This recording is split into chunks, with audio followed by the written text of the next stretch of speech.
Yeah. Unforgettable. Okay, it's on. Good morning.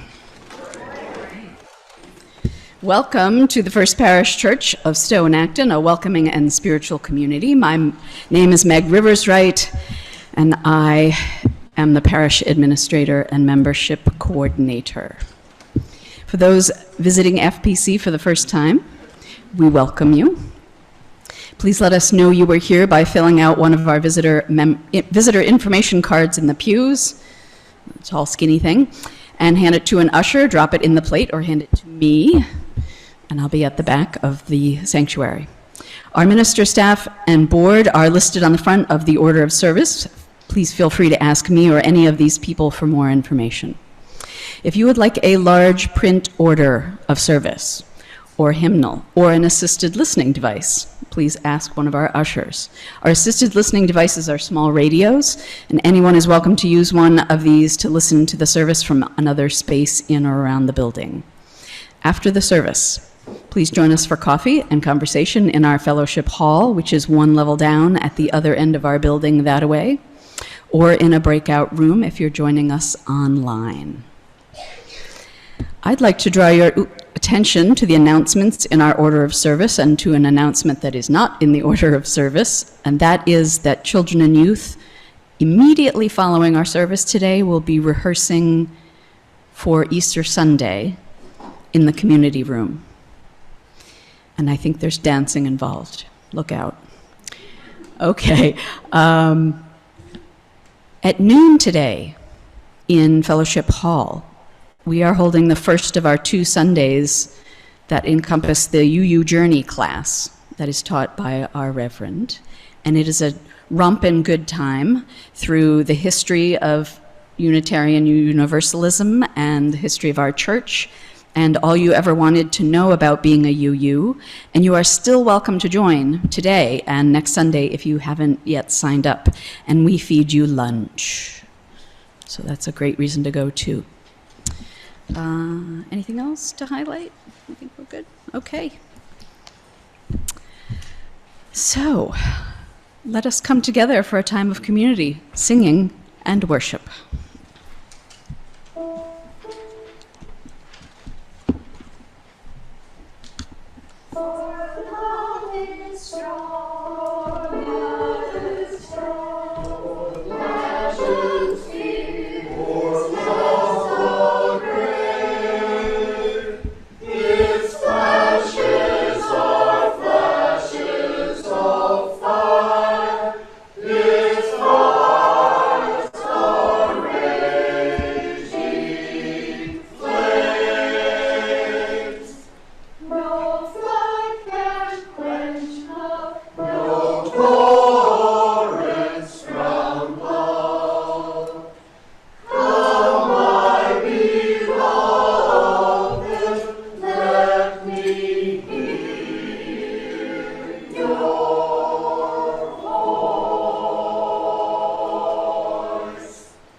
Good morning.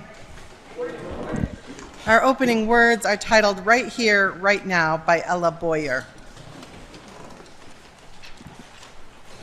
As we create and share sacred space together, let us reflect upon what brings us here. We have all come here for different reasons, from different decisions, faced different challenges, shared different love, and yet all of our differences have led us to this space, right here, right now.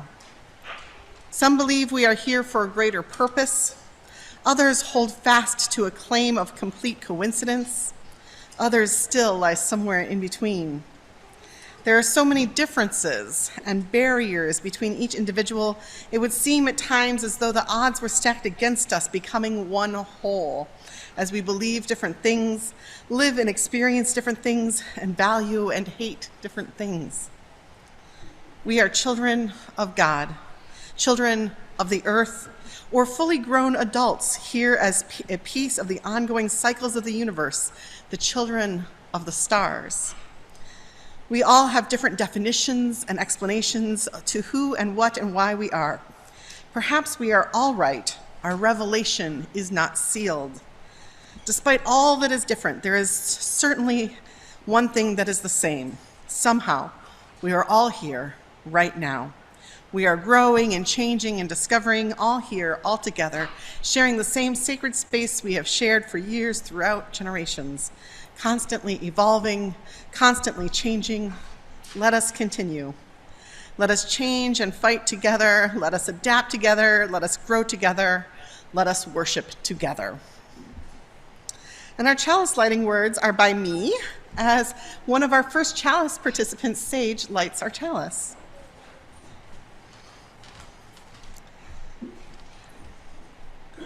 We light this chalice, the beacon that calls us to love, to justice, and to a deepening of the Spirit.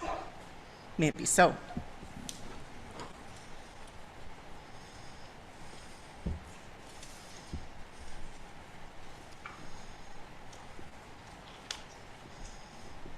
First Chalice is a program where our kids learn about Unitarian Universalism, and there's a ceremony that you'll experience towards the end of the spring about that. This is the first time we've been able to do it since 2020, or since 2019, and so it's what a joy to have this program again in our church.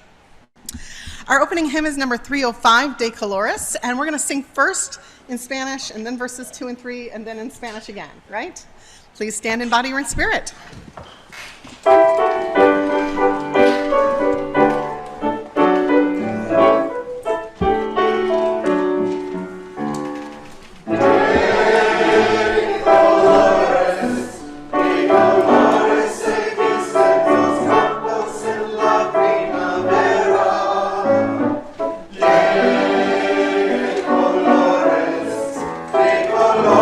Son los favoritos que vienen de fuera.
And please join in our covenant and affirmation printed in your orders of service.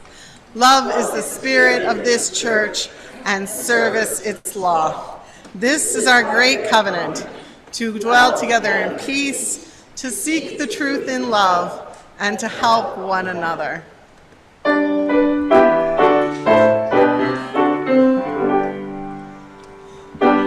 all that dwell below the skies, let words of love and peace arise.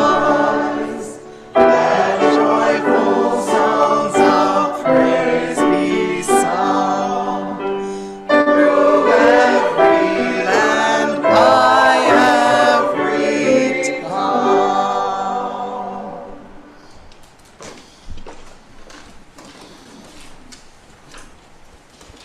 This morning, we acknowledge that the original people of this land that we occupy were the Nipmuc.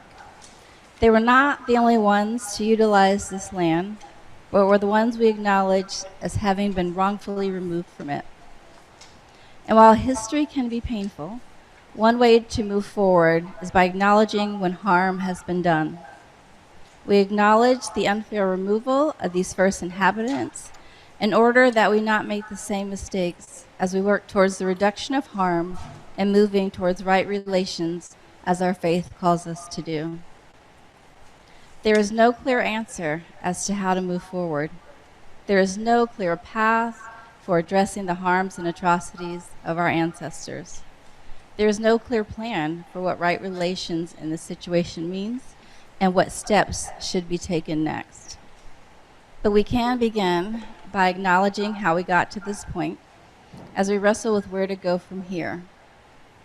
And we pause to remember the lives that were taken, as all lives are worthy and all peoples should be able to live with dignity. As a Unitarian Universalist, we strive to continue to do better through each generation. May it be so. And now I would like to invite anyone of any age to join me up front, to join me and Sharon up front for our time for all ages.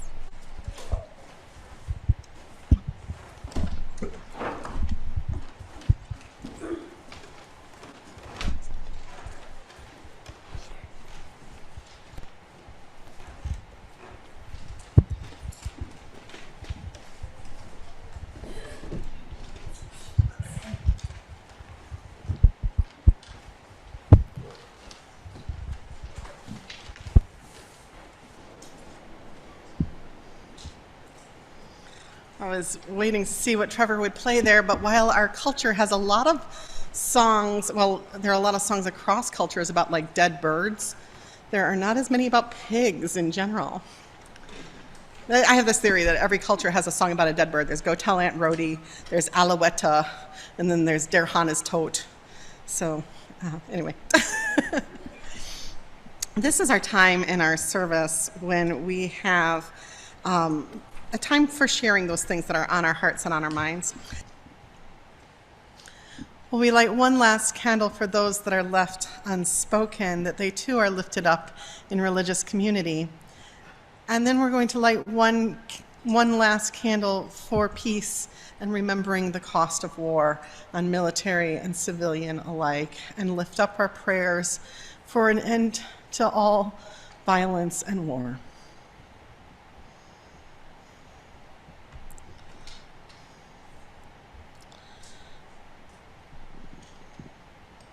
Let's just take a moment of silence to hold these in our hearts. These were some heavy joys and sorrows we had today, mostly sorrows, sorrows of death and loss, sorrows of difficult diagnoses.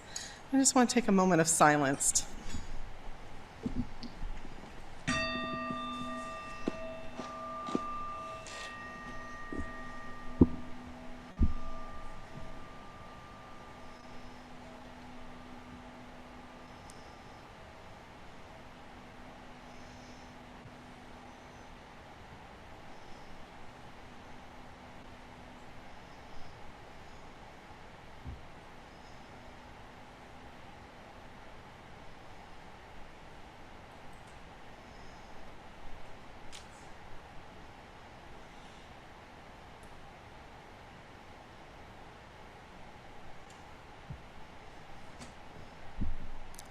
These words of prayer or meditation are titled Find Love, Be Love by Laura Riordan Berardi.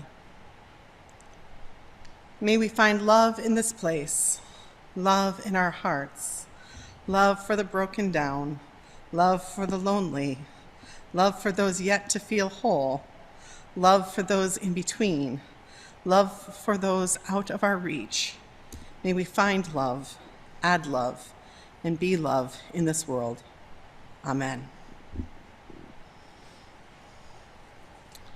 Our next hymn is in your teal hymnals, 1048, Ubi Caritas. Any words about how we are going to sing this today, or just straight through? Okay. A bunch of times. Okay. Please rise in body or in spirit.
For our reading today, I invite you to turn in your gray hymnals to number 594.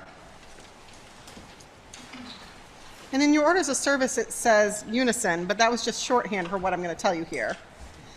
You know, this is a responsive reading the way it's written. It's got our principles, and each one is then followed by a sentence that sort of explains what the principles mean.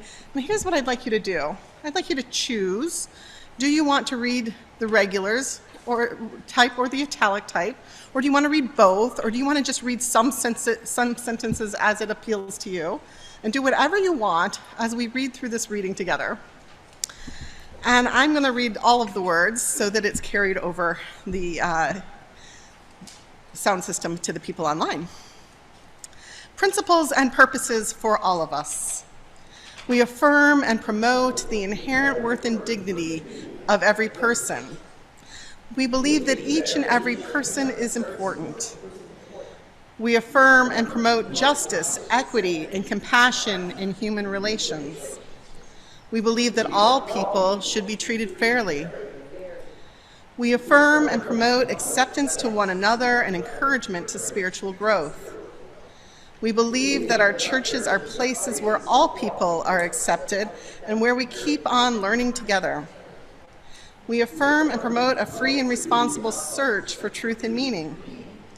We believe that each person must be free to search for what is true and right in life. We affirm and promote the right of conscience and the use of the democratic process.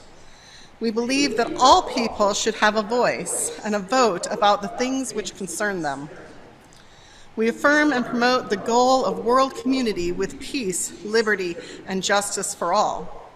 We believe that we should work for a peaceful, fair, and free world. We affirm and promote respect for the interdependent web of all existence of which we are a part. We believe that we should care for our planet Earth. That's adapted from the Unitarian Universalist Association Principles and Purposes. Well, really just the principles. The purposes are a different section, but not that the hymnal's ever wrong. Our plate is shared every month with different organizations that we have voted as a congregation to support. And to tell you about this month's organization, I invite forward Steve Evans, who's going to give you more details.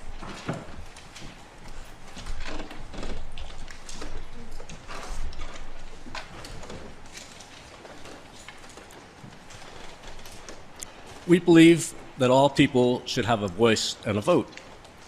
We believe that we should work for a peaceful, fair, and free world. We just read that together. There's no better introduction for UU Mass Action. Our Mass State Action Network organizing and mobilizing 25,000 UUs and 142 UU congregations in Massachusetts to confront oppression and create equity in Massachusetts. Its first two executive directors since about 2005 were from FPC, Stowe and Acton.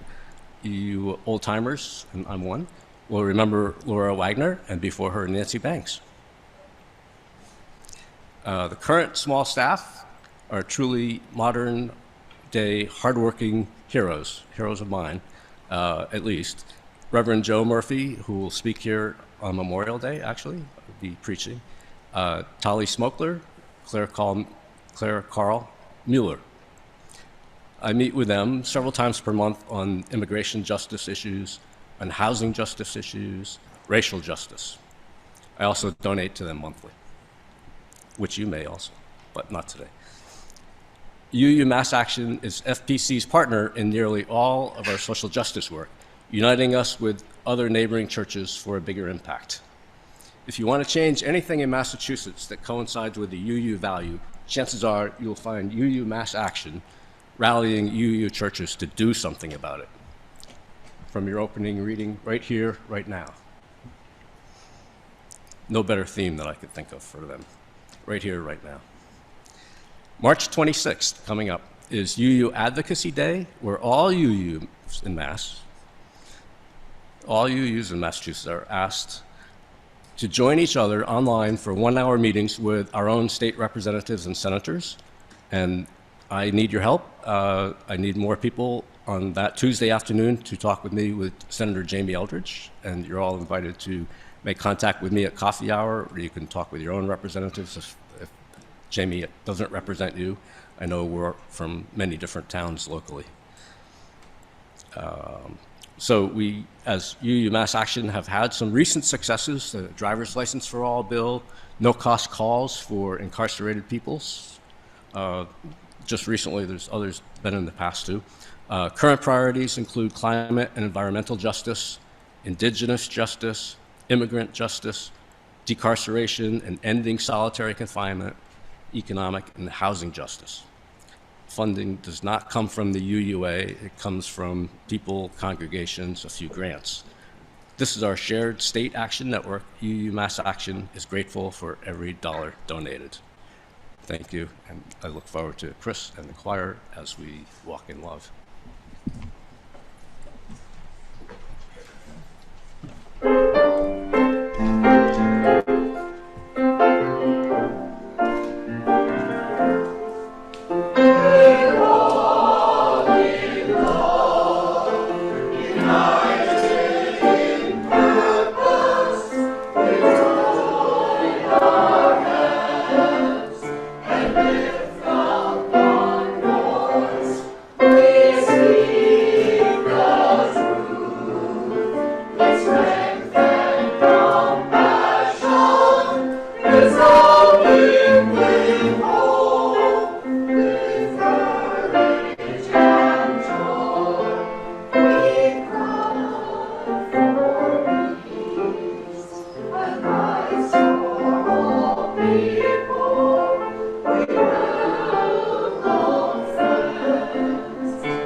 For the last 39 years, a growing thing in Unitarian Universalism is that if you ask someone to define Unitarian Universalism or ask people, what do Unitarian Universalists believe, we tend to most often answer with the UU principles, which are not a statement given to us by God or a prophet, but rather something which we voted into being in 1985.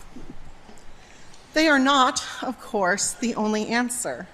Other statements from Unitarian and Universalist leaders have taken root in our Unitarian in our UU lexicons, some prior to the merger of the Unitarians and the Universalists, some after and before the principles, and some after the principles. Some examples. One of our members told me this week that he can still remember that on the wall of his Sunday school class was a statement summarizing Unitarianism then that said, quote, "The fatherhood of God, the brotherhood of man, the leadership of Jesus, salvation by character." He looked it up, and these are words from James Freeman Clarke, who also added a fifth thing: the community of human development, the continuity of human development in all worlds, or the progress of mankind upward and onward forever. This wasn't something that was voted on when it became a poster hanging in Sunday school classrooms. Rather, James Freeman Clarke was just a very prominent Unitarian minister who wrote a lot and was influential. Another example of some early Unitarian words that are most often cited now to still define us are the words of our covenant, written over 100 years ago by James Villa Blake. Love is the spirit of this church. Many of you may also remember that sometimes in UU churches we had these red foldable wallet cards that said, "What do Unitarian Universalists believe?" on them. Did any of you carry those around? I carried one in my wallet for years. And these contain a text written by David Rankin. David O. Rankin did not submit them to a vote, as far as I know. They were not given to him by God or a prophet. These were just his opinions on what UUs believe according to him. The first of the statements is, "We believe in the freedom of religious expression. All individuals should be encouraged to develop their own personal theologies and to present openly their religious opinions without fear of censure or reprisal." And the last is, "We believe in the importance of religious community. The validation of experience requires the confirmation of peers who provide a critical platform along with a network of mutual support." It has a bunch in between.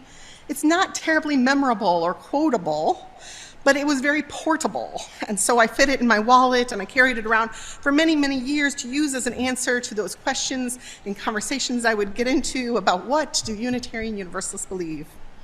I carried it basically until the UUA finally made wallet cards of the 7 principles, and then I switched over. And one of the most important things those red cards made, one of the most important points, was that we're a non-creedal faith. They go on and on about how what we believe is that we can all have different beliefs. We believe in deeds, not creeds, the saying goes. But still, the principles have steadily become one of our main go-tos to explain our faith ever since their creation. And for years, I've been pointing out to newcomers to our faith in classes like our FPC journey that we're having today, that while we point to this as a statement, it's with a certain irony for a few reasons. The first is that we should acknowledge that the principles aren't actually about beliefs, they're about actions. And the responsive reading really laid that out today. It might sound like a belief when we say that the first principle is the inherent worth and dignity of every person, but the key is in that preamble, which we repeated with each principle today, which says that which doesn't say that we as Unitarian Universalists believe. It says we, the member congregations of the Unitarian Universalist Association, covenant to affirm and promote. It's a statement of action. We're covenanting, which is an action. And we're covenanting to do what? Believe? No. We're covenanting to affirm and promote. So it's not about believing in the inherent worth and dignity of every person. It's about promoting and affirming the inherent worth and dignity of every person, something we are affirming that we will do as a congregation. Again, deeds, not creeds, is what defines us. How will we do that? We will do it by embedding it into every structure of how we operate, by fighting for it in the world. And it's not about saying, oh, we believe that there is a web of interdependent life. No, it's about covenanting to affirm and promote respect for the interdependent web of life. We don't just believe in peace. We covenant to affirm and promote the goal of peace. The second irony about how we've used the principles is also there in the preamble. Who is the we that is mentioned there? It's not we as individuals, it's we as a congregation. We, the congregations, affirm and promote. So the principles aren't about what individuals believe at all. It's what congregations are promising to do with other congregations.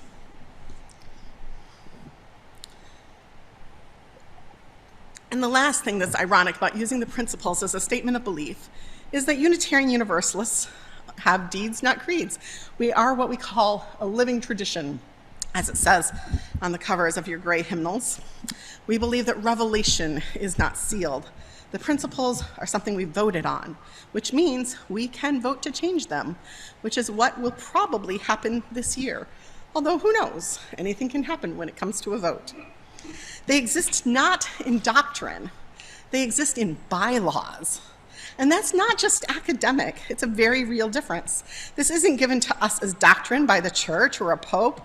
It's something that we as congregations, represented by our delegates, vote into being, and do so knowing that it is changeable, and we have changed it before. In 1961, we had very different principles, which included the second principle there of to cherish and spread the universal truths taught by the great prophets and teachers of humanity in every age and tradition, immemorially summarized in the Judeo-Christian heritage as love to God and love to man. And we voted to change it from these original principles, the original founding principles of our faith, in 1984 and 1985. At that time, we also created a section for the sources, and we also created a section of purposes and a section for non-discrimination. And we changed it again in 1995 when we added the spiritual teachings of earth-centered traditions to the sources. In 2017, we voted and changed the whole document of Article 2 again and said, wait, in our sources where it says prophetic men and women, non-binary people can be prophetic too, and so we changed it to prophetic people. At the same time, we've rejected changes, and in 2017 we rejected a change that said we would change the first principle from the inherent worth and dignity of all people to all beings. Apparently we were not quite ready to say that all animals have inherent worth and dignity in 2017. Maybe we would be now, I don't know. All of these statements, Curtis Reese, David O. Rankin, the principles of 1961, the principles of 1985, even reaching all the way back to the Cambridge platform, they're there to help us, either as congregations or as individuals, express something about this complex and hard to explain faith of ours. And that's why emotions are so high about changing this Article 2 of the bylaws, a vote coming in this year's General Assembly. I don't think it should be a simple or easy process. But I do really value that it's a process that we have, that it's something we can choose to do if we so choose. So while I value our UU principles greatly, and I do want to retain them in some ways, I also want to take a look today at what the proposed values that we're voting on this year have to say. What are they putting forward for UUs to contemplate in how we express who we are to people? So first, some people have said, hey, what's wrong with the principles? Why aren't they good enough for us to keep them? I've asked that too, and here's what I've heard. First, there was already a movement to put forward a specific principle, the 8th principle on anti-racism. I gave a sermon about that about 2 years ago. And many people thought, well, isn't this implicit already in our first principle, the inherent worth and dignity of all people? But the response was, it's not a strong enough call given what's been happening in our world over the centuries and given what's happening in our world right now. say the first principle when we say we need to say something about anti-racism is sort of like saying all lives matter when people are talking about Black lives matter. When people are crying out about the deaths of Black people and needing their own lives specifically affirmed in the face of inhumane treatment, it isn't enough to just say, well, we believe in the inherent worth and dignity of all people. But what's more, the statement of our first principle, that we believe in the inherent worth and dignity of all people, had been heard differently by Black Americans over the years, with our legacy of slavery in this country, talking about the worth of people. The worth rang differently in their ears. And of course, no, not all BIPOC people. Some felt just fine with the principles, just like some people in wheelchairs were fine with when we called our campaign Standing on the Side of Love. But for others, it was a constant reminder that we're a faith that is still overwhelmingly white and has a history that stretches back into colonization. And while we like to hold up the UUs who were advocates for abolition and who were civil rights activists, there were also examples in our faith of those on the other side. So it's not really despite our first principle, but really because of our first principle that we needed the call for the eighth principle. And another main critique I've heard of our current covenant of the principles is that while it is a covenant and a call to action, so many people over the years have thought about it as a theological statement, as a statement of belief, and we treat it thusly, and yet it doesn't have the teeth that it could as a covenant, as a call to action. And so the new values, they're like 6 statements or principles. I really don't know why they're calling them values instead of principles, but they're followed by each individually covenanting to each one and spelling out what each one means. A major critique of this value statement is that it is wordy, and yes, it is truth. Maybe that's why they've done that which to me was at first incomprehensible and suggested we put a graphic in the bylaws. This was as complicated a concept for me as anything. Like, what, we're gonna put a graphic in a bylaws? Graphics don't belong in bylaws? I had to really wrap my brain around that. But that wordiness, because of that wordiness, this is why I really value our religious educators in this association who are already starting to think of ways to teach these, to make them digestible, to teach them to our children, and they came up with JetPig. I was also resistant to the JetPig at first. I thought this seemed like something serious, something silly when this was a serious issue. It seemed something frivolous to me when this is a faith-filled issue. Because you see, I am not known to be one of the most lighthearted and silly people out there. And my husband can tell you that I can sit through an entire comedy without laughing. Indeed, it was high praise for the movie Barbie that I came home and said, hey, it actually made me laugh out loud once. And I can tell you exactly what that once was. It was Ken's Mojo Dojo Casa house, because I had an ex-boyfriend in college who lived in a house that they gave a very, very eerily similar name. But I digress. The point is, you don't get a ton of laughs from me in the average sermon, I think, and I resisted JetPig. But now, I saw its face, and I'm a believer, without a doubt, of the purpose of JetPig. I've seen how our own kids in this very church are really getting into it and enjoying the concept, and it's making them have fun with our faith. And yes, it is silly, but it's also gotten to me to where I can rattle off those 6 values without looking up at the screen at them. Justice, equity, transformation, pluralism,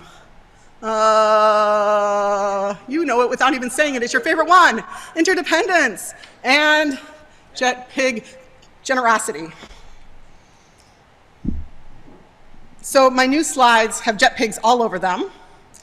Enjoy the silliness. So what are these new proposed values saying that says something to us about both where we are in Unitarian Universalism and where we're hopefully landing? I think it's just as JetPig begins with the J of justice, that's a good place for us to start. The value of justice brings in much of that proposed 8th principle language. It says specifically that we're covenanting to address, not just address, dismantle racism. So this one value is doing a lot of work that our principles aren't. It's bringing us to the work of justice in a different way, asking us to do work of dismantling racism. It's interesting to me that this is also where they tuck the fifth principle in of our democratic process. It says but it doesn't just say use of the democratic process. It says we support the use of inclusive democratic processes. This is a really important distinction, because one of the problems with our principles is that we say we believe in the democratic process as if there is only one, and as if it always works, and as if it always brings justice. But it doesn't. Democratic process can be used to thwart and oppress as well. And so here we have a more strongly defined statement about what we mean about the democratic process. We mean that it should be inclusive. We mean that it should point us towards justice. Next, there's the equity value. In equity, we address that problem with the word worth, while we also expand our understanding of that first principle to say the value of equity is about how we use our time, our wisdom, our attention, and yes, our money to make our community here accessible and inclusive. And you know what? I'm proud to say just how much FPC is thinking about how we make our very own community accessible and inclusive. And we voted at the board meeting just this past Tuesday to put handrails on the sides of our pulpit. And this wasn't a real cheap thing. This involved the use of our money to do this, to say we said we're going to do it. It's important to become more accessible. And we recognize that that is not the end goal, that this is a temporary measure because our pulpit still won't be completely accessible, but that this increases accessibility. There are also two little amendments this year at General Assembly to propose changes to this proposed equity value. The first would make that first sentence a little smoother. Instead of saying worthiness, we would say worthy. And the second would flesh out the covenant, because this is the shortest value right now. Our next value is transformation. And there's so much I wanted to say about transformation, but I'll say this. This is one that draws very little from our principles, although it does pull in the concept of spiritual growth. But this is something that, even though it's not in our principles, is something that I think is so important and foundational to what we as Unitarian Universalists really do believe and how we act in this faith.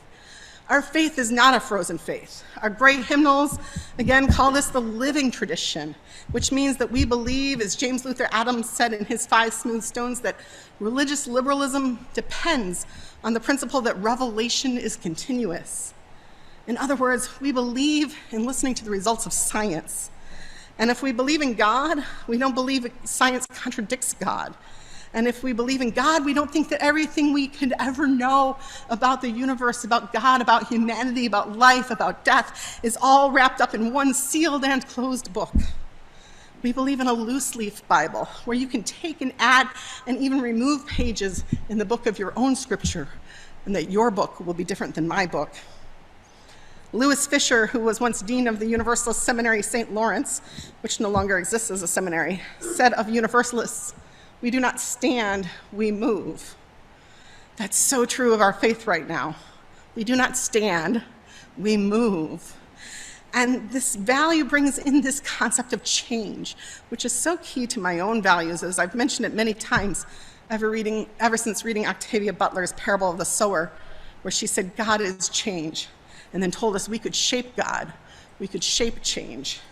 It reminds us of how Theodore Parker told us, and Martin Luther King refined it into saying that the arc of the universe bends towards justice.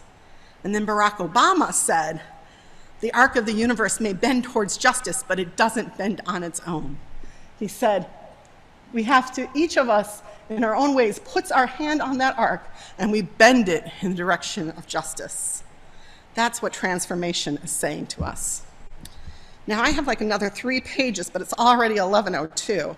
And so I'm going to skip the whole pig of JetPeg and just leave you with Jet, because I think those changes enough tell you so much about the values and how they're important and what they're changing and trying to build into us.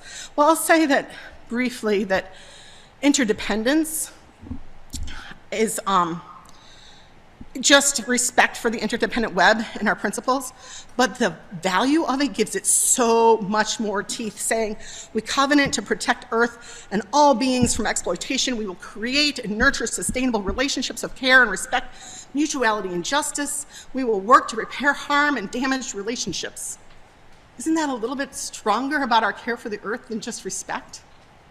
It really gives us something to dig into. So, I do want to say that there are a couple more amendments on the ballot.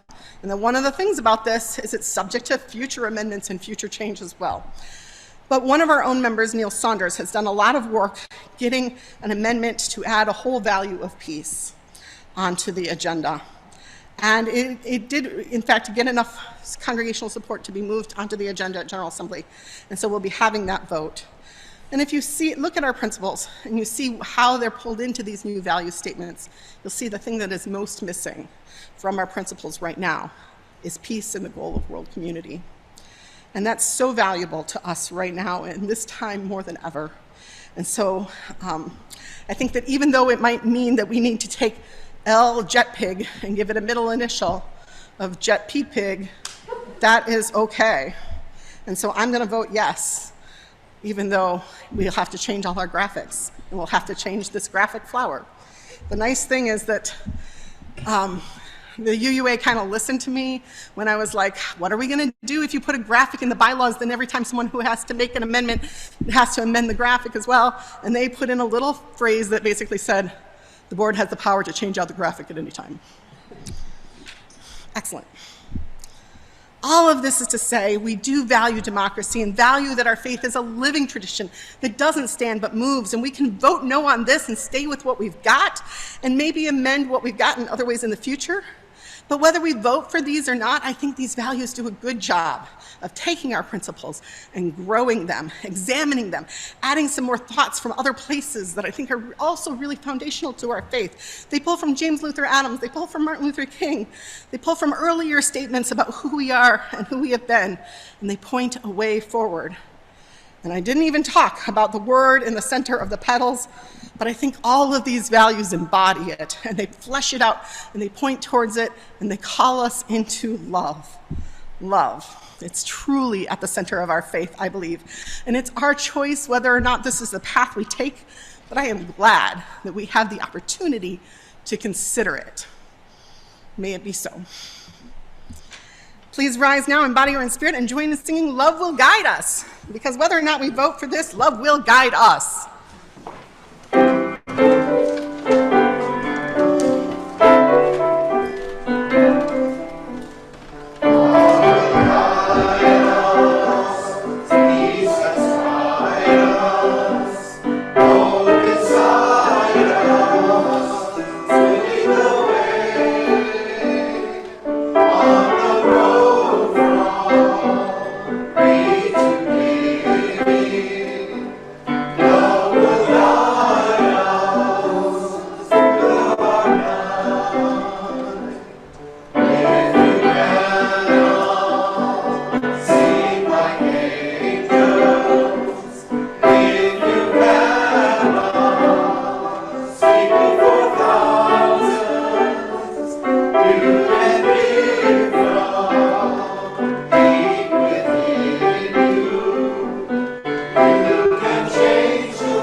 As I share these closing words, I invite you to notice that in your orders of service, it says after the postlude, greet your neighbor. So please do that. We leave this gathered community, but we don't leave our connection, our concerns, our care for one another. Our service to each other and our service to this world and to our faith continues. Until we are together again, friends, be strong, be well, be true, be loving.